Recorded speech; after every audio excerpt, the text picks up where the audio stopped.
Aitak Ramon, entzun alduk azken aldi hontan, tropa militarrak etortzekoa direla? Frantses hauek hemendi botan dituztelako. Gasteizen bezala hemen ere? Bai, ilitekena duen, dituzuzko gerra hori onaino ere ailegatzea. Nire nagusi jauna. Etxeko Andrea ere urduri zeuden. Ez dakiz zer gertatzen da. Baina zer larria bai. Bai, gure baserrian geldituko gaitun, eta geure etxea zainduko dinagu, hobe dugu. Bai, hobe duzue horrela egitea. Bai. Du hemen geldituko gaitun, hemen dizkinago lanbidea eta familia dena. Bai, dena. Ez altzaigun ezer txarri gertatuko. Ez genuke nahi. Ondo izan. Bai, berdin.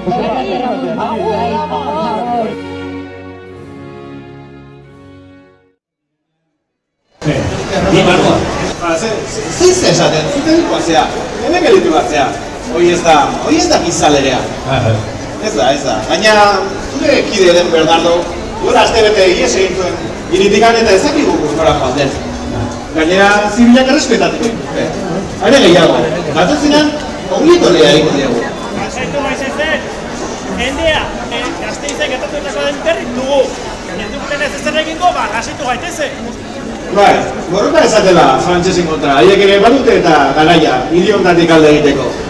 Gainera, fegabe madarikatu batzu dira. Ni nire tresna hartuko eta banoa hemendikan. Koldara dakoa. Nik etxekia zer egin. Emaztea eta alaba gelditu ditu urduri etxean. Bai, oso kezkatuta eta astoratuta eta nola jokau ez dakitala. Baina nik hemendian nire lantokia eta hemendian nire lana eta hemendian nire familia eta etxekian nora joan. Etxekiat, zue zein berdezue? Ez dakit, gure hola, ezek erreza asmatzea.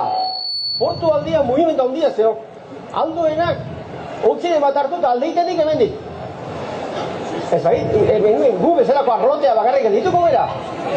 Azkarian gopa, atoko diagu. Ez zain ezkorra izan gizona, guri zingo digute ba. Gerra hontan ez dugu ez arte eta ez parte. Eta gainea agintariek esan digute, lasai egoteko, inork ez digula kalterik egingo. Inork ez digu ez ere ingo. Betxu, nire nagusiak bada espada alde egin du. Maria eta Andresa eta Jose eta Bio geldituko gara etxia zaintzeko. Eta jakina, saiatuko gara zaintzen. Gainera, nagusiak itzegin behar duanarekin itzegin godu eta herrian sartzen badia guri ez digute zer egingo. Zuri hori egitu zaizu? Bai, eta sinisten dut ziero. Bai, a ber, egitea da.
Militarrak prest, noiz ikusiko Donostia eroria.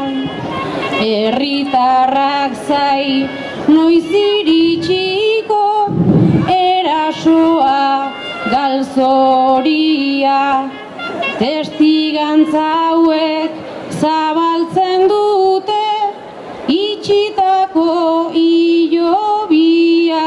Entzun dezagun zein den kontatzen ez diguten historia.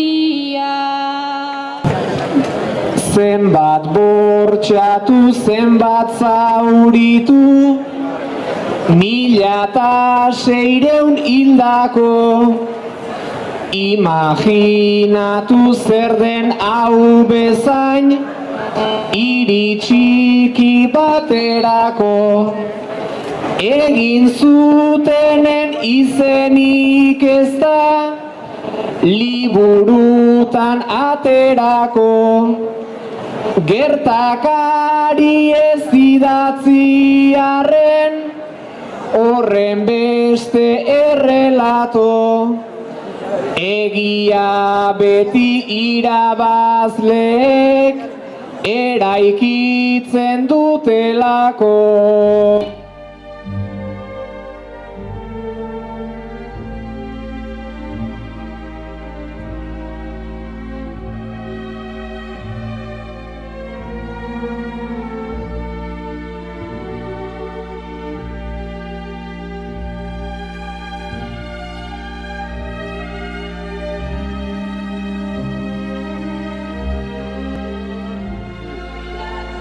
Denak kendu digute.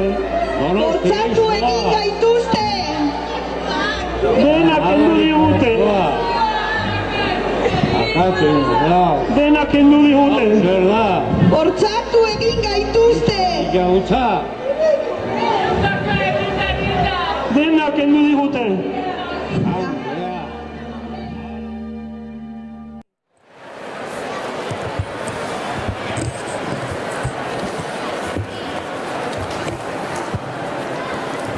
Mila 813ko abuztuaren 31an, Inglaterrako eta Portugalgo armadek herriko harresian koska egin eta bertatik sartuta Frantziako armada gaztelura bilduarazi zuen eta ondoren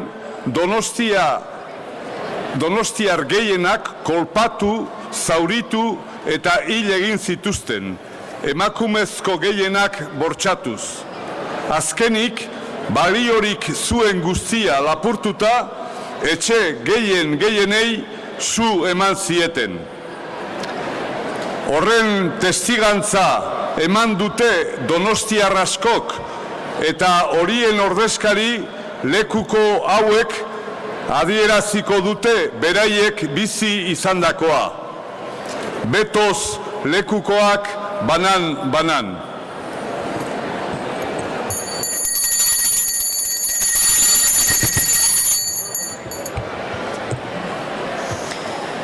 Gure etxean 15 soldadu sartu ziren, sable, fusil eta guzti. Bertan zegoen baliozko guztia lapurtu eta gero, ganbarara igo eta 3 neska biolatu zituzten. Gero, eskailera zulotik bodegara bota eta bertan suak iskali zituen gorpuak. Ia ez zegoen biolatu gabeko emakumerik. Militarren begiradatik aparte, kumuntzuletan edo teilatuetan gorde ez zirenak, denak biolatu zituzten. Gure ondoan bizi ziren 14 ere, orduak kumuntzuluan gorde eta pasata gero, gure etxera etorri ziren likiskeriatan blai, eta hala ere egoera tamalgarri hartan biolatu egin zituzten ofizialek.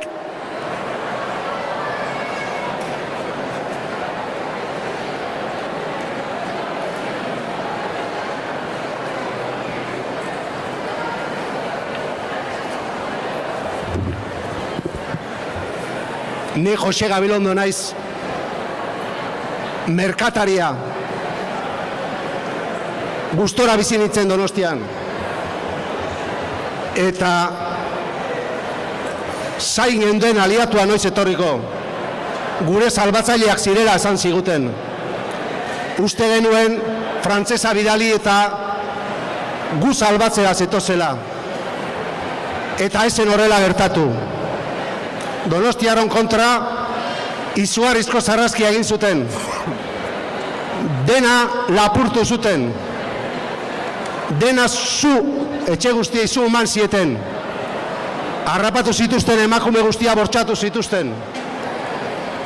Eta harrituta gelditu nintzen, ikusi genuenean, beraien artean, soldadu inglesak, soldadu portugesak, eta harrapatu zituzten, bidean harrapatu zituzten, gazteluko bidean harrapatu zituzten, soldadu frantsesak, elkarrekin, adiskidetasunean, zeudela, elkarri patxarra eskaini, eta algaratan, beraiek oso ondo konpondu ziren, beraien artean. Ni Miguel Bengoetxa naiz. 58 urte ditut eta Donostiako alkatea izan nintzen. Egun hura zoragarria izan zen, ikaragarria izan zen. Tiro, oihu, denetarek izan zen. Egun baten, alguazil bat entzun nion, goizeko 6etan, Donostiako gazteluari kiskali ingo ziotela. Gero ere, Juan Bengoetxari etxean entzun nion, alguazil bati, generalak Donostia hiria dena txirrizka ingo zuela eta Donostiako jendea lepoz bere ingo zuela. Oandikan ez dakigu zema jende hil ziren eta etxe guztiak puskatuta zutenean, ez dakigu zema jende ongo dien horrazpin. Kiskalita.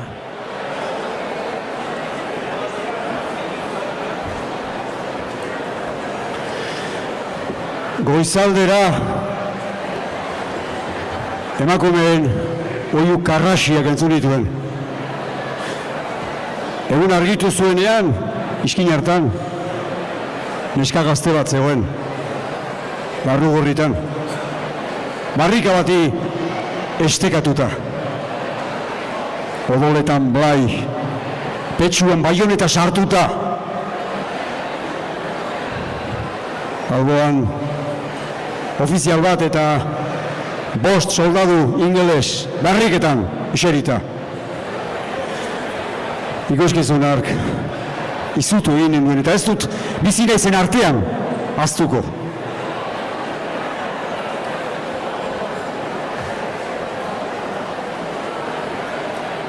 Txikizio eta errausketak astebetez luzatu ziren gutxienez. Donostiara kanpamendu guztietako soldaduak sartu ziren, lapurretara. Santa Clara ondoan zegoen gerrako bergantin ingleseko tripulazioak Donostian zegoen burdinezko pieza guztiak lapurtu zituen. Erremintak, txalupa guztiak ostu zituzten. Inork ez zuen kontraroko agindurik eman ordea. Krimen eta lapurretengatik aliatuetako bakar bat zigortu dutenik nik behintzat ez dut entzun. Alderantziz. Lapurkerian zebiltzanak babestu egin zituzten ofizialek, beraiekin zijoaztelako gauean etxeetara.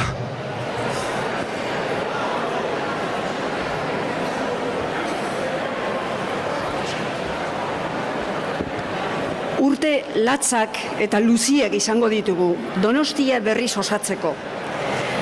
Militarrek dena txikitu, dena suntxitu intzuten. Pizti horiek joantzian beren herritara, eta dena deseginda utzi dute. Baina nola konpondu behar dugu gure herria? Nola? Urte latzak eta luziak ditugu, baina ez besorik, ez baliabiderik, ez dirurik, nola konpondu Donostia?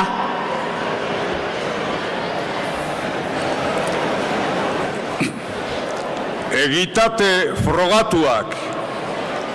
Sarraskia bukatutakoan, udalak eragindako ekimenari esker, maila sozial denetako lekukoek epaile aurrean emaniko testigantzek adierazi bezala, frogatutzat ematen dugu Inglaterrako eta Portugalgo armadetako militarrek adin guztietako emakume eta gizonezko donostiarrei eraso egin zietela. Herritarrek inolako armarik ez zeukaten arren. Emakumezko gehienak biolatu egin zituzten, eta ia herritar denak jipoitu, lapurtu zauritu eta sablez, baionetaz edo fusil tiroz hil. Horrez gainera, etxe partikular, biltegi, denda, ostatu eta antzekoetan zegoen guztia lapurtu ondoren, Donostiako etxe gehienei zu eman zieten. Salbatu ziren bakarrak, Trinitate kalekoak izan ziren, Gaztelu aldekoak, bertan armadetako ofizialak bizi zirelako. Txikizio eta triskantza horien erruak, ofizial portugez eta inglesek Frantziako armadari egotzi zizkioten, baina herritarrek ikusi zutenez, frantsesek ez zuten granadarik, bombarik, ezta tirorik ere Donostiaren kontra jaurti. Donostiar guztiei zintzurra moztu eta hiriko etxe denei zu emateko agindua Castaños generalak eman zuen, bere agindupeko ofizialek aitortu zietenez gure lekukoei. Alaba generalak Gasteizko batailan esku hartu zuen herria defendatzeko, baina Donostian ez zuen horrela jokatu. Sarraskia ebitatzeko ezertxo ere ez zuen egin Espainiako erresumak. Alderantziz, txikizioaren larritasuna areagotu egin zuen, hiletak egitea debekatuz eta hiria berriro altxatzea urte luzetan galeraziz. Gertakizunak probatuta, zer epai ematen du herri mailak?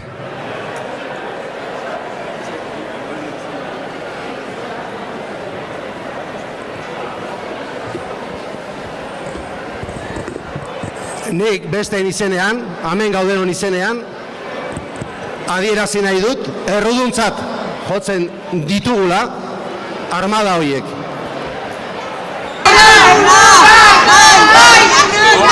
Erruduna dira.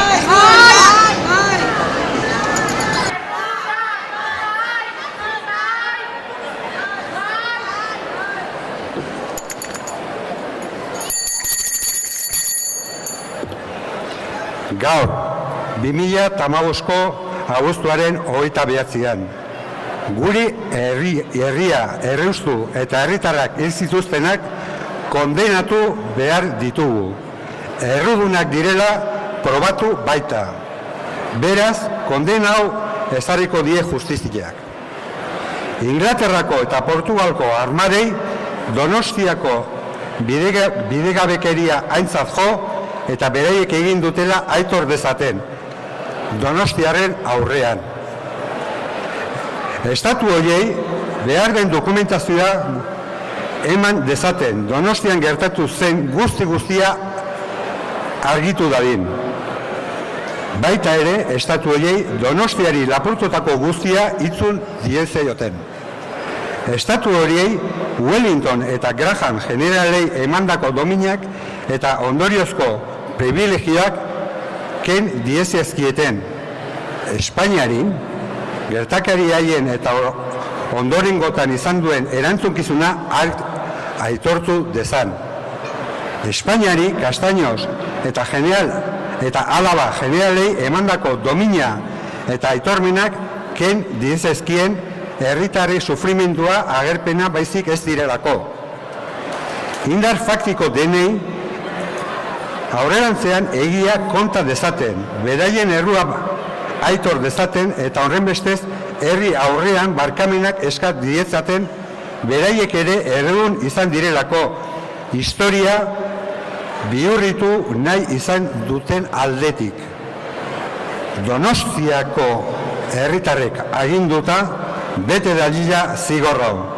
Mundu guztiak jakin dezan hemen ze gertatu zen.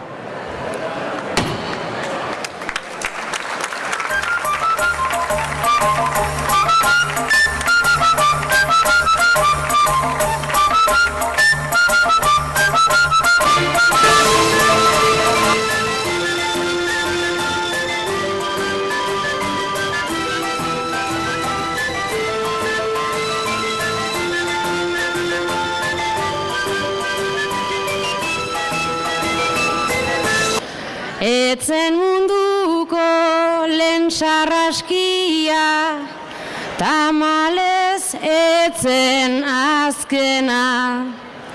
Hainbeste galtzen den momentutan, ezer ez da garaipena. Gertatu zena, oroitze hutsak, naizta sorlezaken pena. Mingarriago ez alitzake, anzturaren ez dena. Gaur memoriak ekar dezala, historiaren onarpena.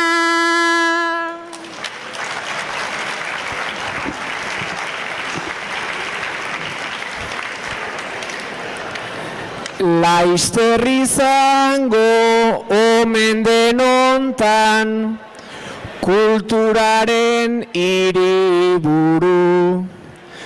Basakeria eta eromena, ondo ezagutzen dugu. Isilerazi nahiko luketen, zerbaitek batzen gaitugu. Urterik urte gure egia, ezagutzea helburu. Batzuk ahaztu nahi lituzketenak, gogoratuko ditugu. Donostia Sutanetik esatea uste dugula pena merezi dula urtean behin, aunque sea hau egitea gogoratzeko zer gertatu zen eta gure bizilagunak ze sufritu ziren. Eta bukatzeko, igual me voy a dirigir a los posibles turistas que están viendo este acto y que no saben qué estamos haciendo y que seguramente igual algún guía turístico les ha contado lo que pasó aquí 200 años, pero con la versión que hemos conocido todos hasta hace bien poco, ¿no? Que esto se quemó en las guerras napoleónicas sin ningún tipo de explicación y que a partir de esa quema se reconstruyó esta ciudad, la ciudad que hoy conocemos, sin hacer mención a todo lo que sucedió aquel 31 de agosto. Y todo lo que sucedió es precisamente lo que nosotros estamos contando y denunciando. Por eso llamamos también a este acto Isildutako Sarraskia. Sin más, comentar que aquella noche el ayuntamiento cifró en 1.200 los muertos y que hicieron de todo, hicieron, como habéis oído, violaciones, saqueo, la quemaron intencionadamente, no fue casual y eso es lo que estamos contando. Sin más, ni asca. Donostia